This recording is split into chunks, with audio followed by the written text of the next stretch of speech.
Second Ezra chapter 15, verse 1. Behold, speak thou unto the ears of my people the words of prophecy. I want to give all honor, glory, and praise to Yahweh, Ba'ashem Yahweh Shai, Ba'ashem Akah Quadash, and a double honors to the elders and apostles, a great millstone for pushing this truth and enduring. Second Ezra chapter 15, verse 1. Behold, speak thou in the ears of my people the words of prophecy, which I will put in thy mouth, saith the Lord, and cause them to be written in paper, for they are faithful and true. Verse 3, fear not the imaginations against thee. Let not the incredulity of them trouble thee that speak against thee. So let not the disbelief, the unbelief, let not the incredulity, the unbelief of them trouble thee that speak against thee. For all the unfaithful shall die in their unfaithfulness. So they weren't given the gift of faith, right?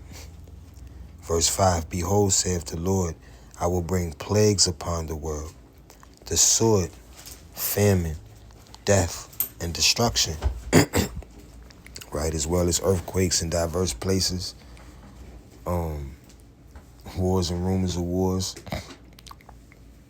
Verse 6, 2 Ezra 15 and 6, for wickedness have exceedingly polluted the whole earth, and their hurtful works are fulfilled. Right, so there was nobody exceedingly polluting the so-called New World back when the prophet Ezra wrote this. Right, so now wickedness has exceedingly polluted the whole earth, and their hurtful works are fulfilled. Verse 7, therefore said the Lord, I will hold my tongue no more as touching their wickedness, which they profanely commit, neither will I suffer them in those things in which they wickedly exercise themselves. Behold, the innocent and righteous blood crieth unto me, and the souls of the just complain continually. All right, that's the prophets, the men, women, and children on the earth, and the spirits that are back in the heaven, as it is written. Abel's blood, Abel's soul, Abel was crying into the Lord. Even his blood cried out from the ground. So like, let me get that out and butchered it. The blood of Abel. Let me get it.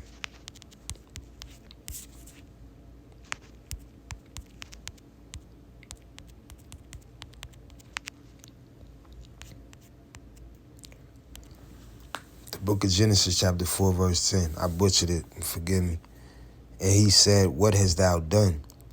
The voice of thy brother's blood crieth unto me from the ground. All right, so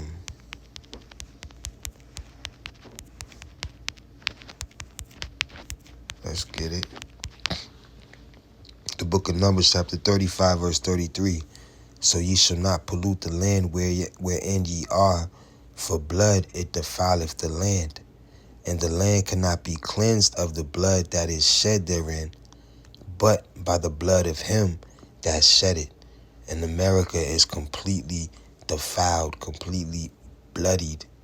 Right? It's nothing but massacre and blood from past 400 or 500 years at least on American soil.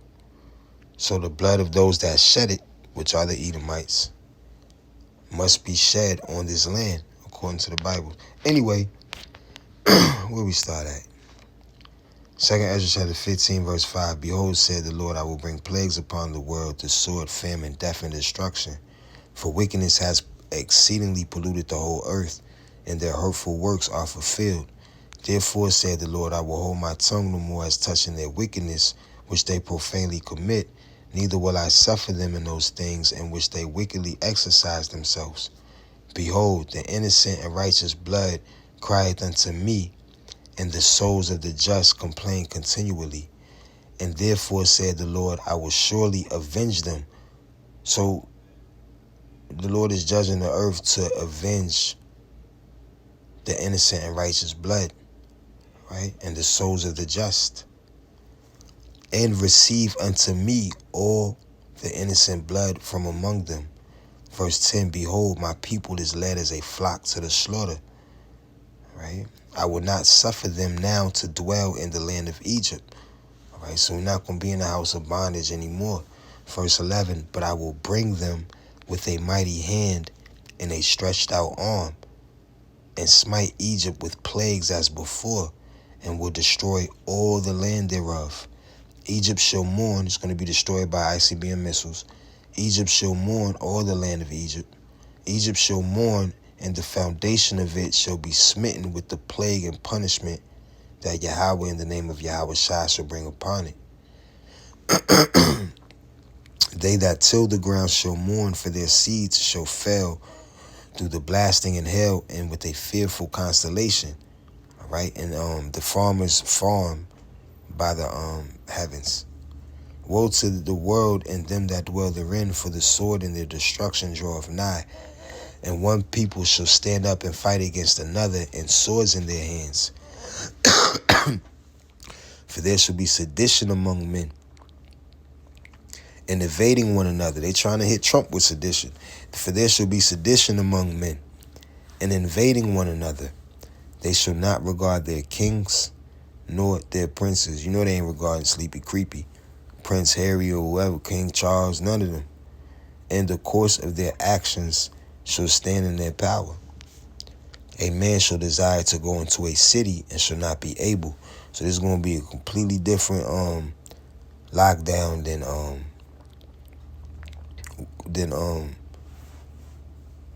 the cough. This is going to be martial law. All right. A man shall desire to go into a city and shall not be able. For because of their pride, cities shall be troubled, and houses shall be destroyed, and men shall be afraid. Verse 19, a man shall have no pity upon his neighbor, but shall destroy their houses with the sword. And the modern day sword is the gun. All right. Oh yeah, then they got little flamethrowers you could buy for $500 too. It's like a backpack thing, and it shoots about like 10 to 20 yards. All right. Because of the lack of bread and for great tribulation. I don't know. We just rang the doorbell.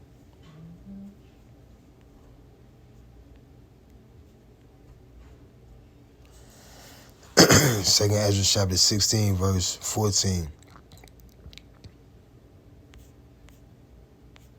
That ain't what I wanted.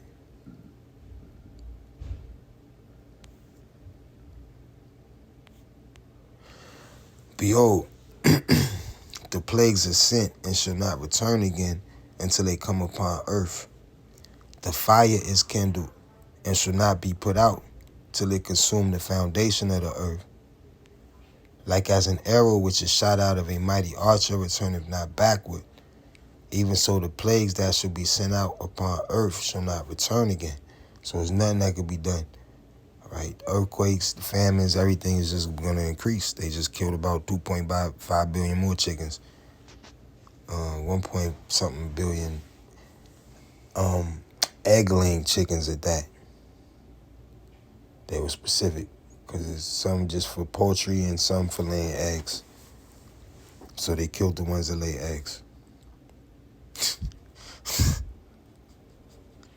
What was it, Margaret Singer?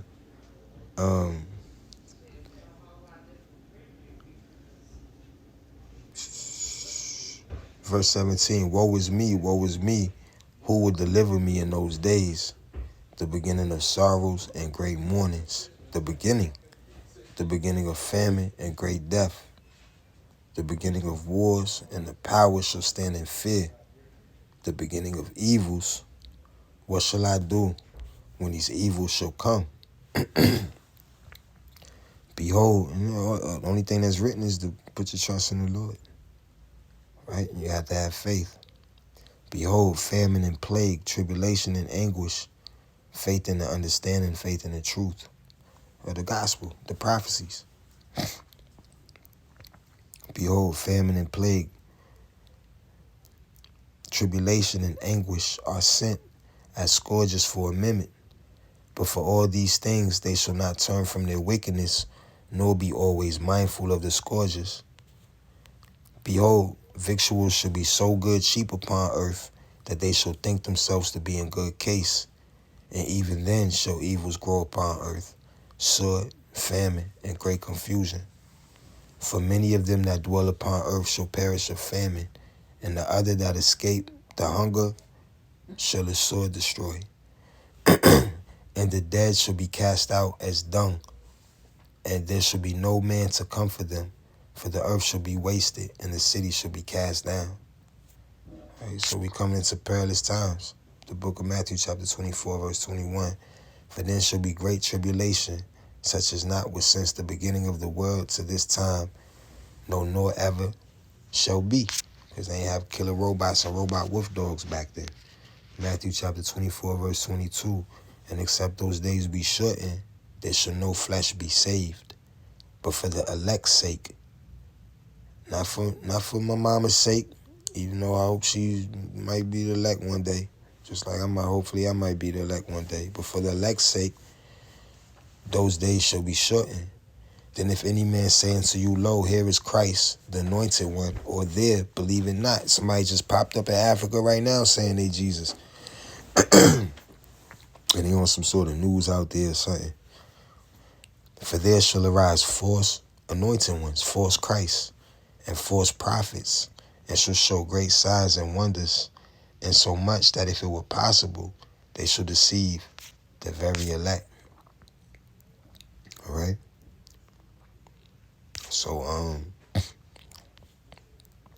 the elect are going to have the gift of faith, whether it's an elect believer, man, woman, and child, or the prophet, or the teacher, or the as it is written, if you read this 1 Corinthians chapter 12, it talks about the gifts of the Spirit, the gifts that the Spirit gives out. So in verse 9, I'll start at 8. Salakia, I'll start at 7. But the manifestation of the Spirit is given to every man to profit withal. It's not given to every man. Right? It's given to every man whom the Lord have. I ain't even going to say called, and I dare to say chosen. It is written, many are called, but few are chosen. So that's just the process right there. The calling and choosing process. Anyway, but the manifestation of the Spirit is given to every man to profit withal. For to one is given by the Spirit the word of wisdom, to another the word of knowledge by the same Spirit. So the Spirit choose what gifts it wants to give what person. To another, faith by the same Spirit. All right, so we received the gift of faith.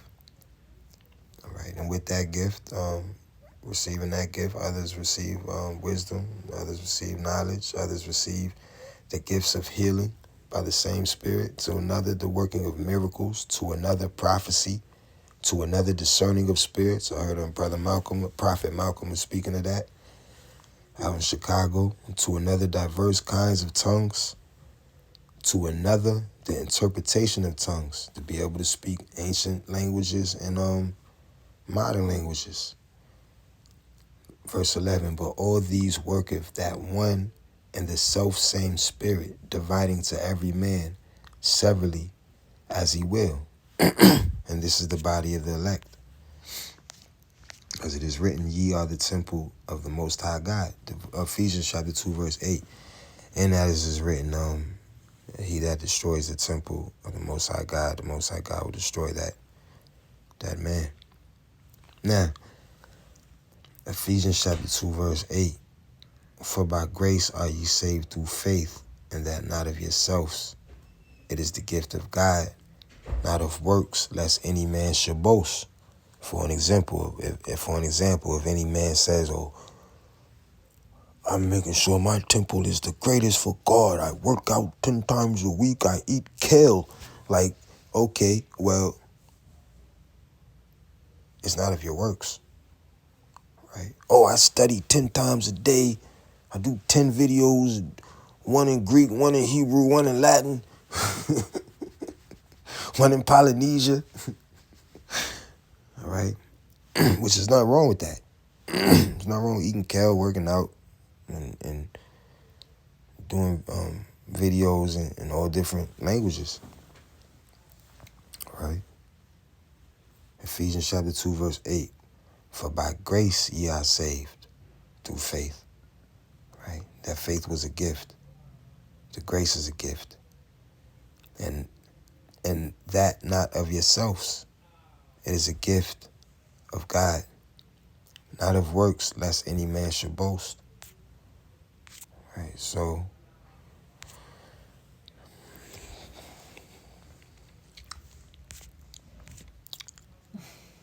be thankful for the gift, man. When you think about it,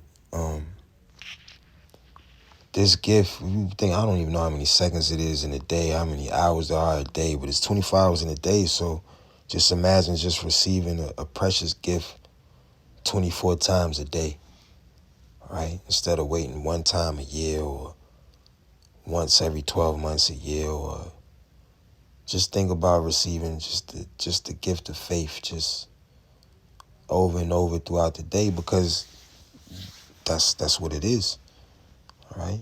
To even believe that America is going to be destroyed by ICBM missiles, or to hear that America is going to be destroyed by ICBM missiles, if you don't believe it and you got faith that it won't, but if you do believe it and you got faith that it will, then it's just the gift of faith that you have to even stay, right? That there in itself is a gift of faith.